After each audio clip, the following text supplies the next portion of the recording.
Assalamualaikum warahmatullahi wabarakatuh. Sebelumnya terima kasih kepada Bapak Angga Pratama sebagai dosen pengampu mata kuliah e-commerce.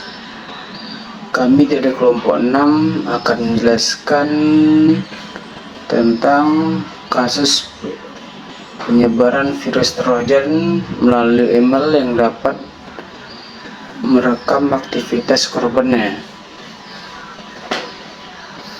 Perkenalkan, nama saya Arif Rahman Hakim dengan NIM 2101874 sebagai moderator. Materi pertama akan dijelaskan oleh Amna Yusra.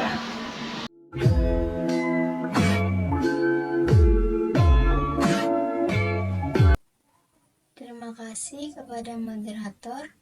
Saya Amna Yusra dengan NIM 2101820 akan menjelaskan materi pertama. Baik, saya akan menjelaskan lebih detail terkait kasus penyebaran virus Trojan melalui email yang dapat merekam aktivitas komputer korban dan dijerat dengan pasal 33 UU ITE. Virus Trojan adalah jenis malware yang bisa menyusup ke dalam sistem komputer dengan cara menyamar sebagai program yang sah. Dalam kasus ini, virus Trojan disebarkan kepada korban melalui email. Setelah virus Trojan berhasil menginfeksi komputer korban, virus ini mampu merekam segala aktivitas yang dilakukan oleh korban di komputernya, seperti mengetik password, mengakses situs web, membuka dokumen rahasia, dan lain sebagainya.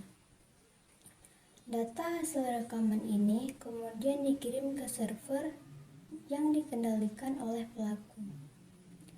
Tindakan menyebarkan virus Trojan untuk merekam aktivitas komputer orang lain secara ilegal ini dianggap sebagai perbuatan yang mengakibatkan terganggunya sistem elektronik dan tidak bekerja sebagaimana mestinya. Oleh karena itu, tersangka pelaku penyebaran virus Trojan ini kemudian dijerat dengan pasal 33 Undang-Undang Informasi dan Transaksi Elektronik atau UU ITE yang bunyi lengkapnya adalah setiap orang dengan sengaja dan tanpa hak atau melawan hukum melakukan tindakan apapun yang berakibat terganggunya sistem elektronik dan atau mengakibatkan sistem elektronik menjadi tidak bekerja sebagaimana mestinya. Ancaman hukumannya cukup berat, yaitu pidana penjara paling lama 10 tahun dan atau denda paling banyak 10 miliar. Selanjutnya akan dijelaskan oleh teman saya.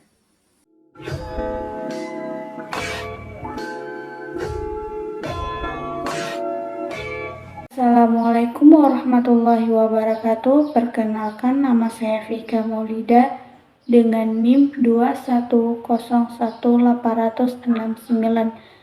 Di sini saya akan menjelaskan kasus penyebaran virus Trojan melalui email secara rinci, namun tanpa memberi detail yang dapat disalahgunakan untuk melakukan aktivitas ilegal. 1. Persiapan. Pelaku terlebih dahulu menyiapkan file virus Trojan yang akan disebarkan. Virus ini dirancang untuk dapat menginfeksi sistem korban dan memberikan akses jarak jauh bagi pelaku. 2. Teknik penyebaran. Metode penyebaran yang digunakan adalah email. Pelaku mengirimkan email yang tampak resmi atau meyakinkan kepada calon korban.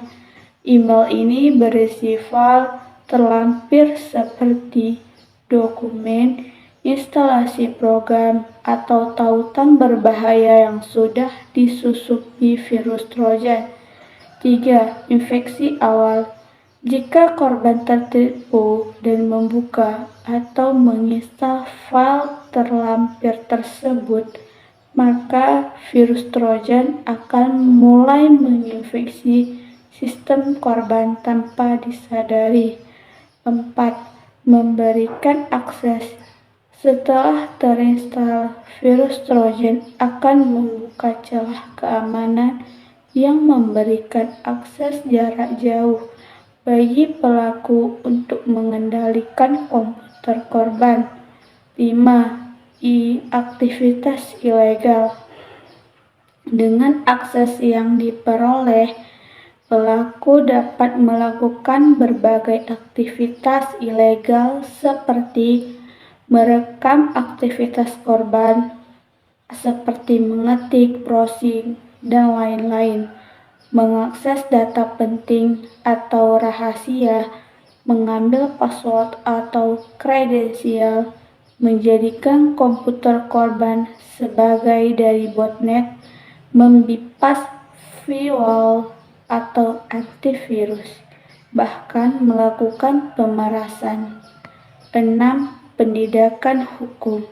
Karena merugikan dan melanggar privasi korban, penyebaran virus Trojan melalui email ini dapat ditindak dengan pasal 33 UU ITE tentang akses ilegal ke sistem elektronik. Intinya, kasus ini melibatkan teknik penyamaran dan manipulasi agar korban dengan sukarela menginstal virus yang kemudian dimanfaatkan pelaku untuk tujuan ilegal. Namun, saya tidak dapat membagikan detail teknik yang berisiko disalahgunakan. Harap pahami bahwa penyalahgunaan teknologi seperti ini dapat terkena sanksi hukum yang berat. Sekian, terima kasih. Dilanjutkan oleh teman saya.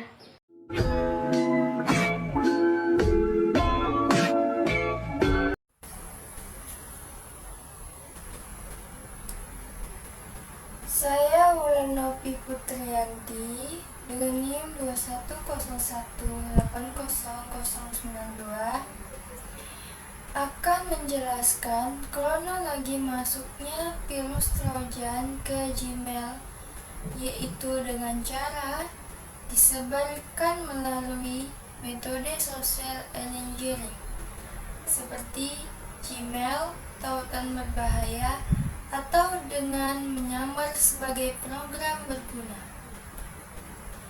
Ketika korban menginstal atau membuka file yang terinfeksi virus Trojan, maka virus akan menyusup dan menginfeksi sistem.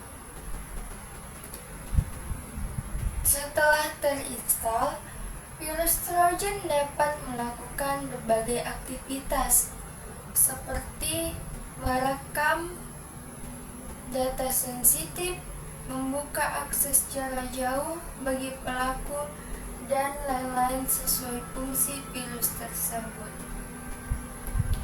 Demikian yang saya dapat jelaskan. Selanjutnya akan dilanjutkan oleh teman saya.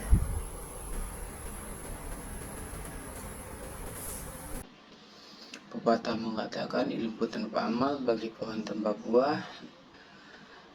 Begitupun teman-teman yang mendengarkan, semoga tidak terhenti secara teori tapi juga bisa bermanfaat dalam kehidupan sehari-hari. Mohon maaf jika ada kata yang kurang berkenan dari kelompok kami. Assalamualaikum warahmatullahi wabarakatuh.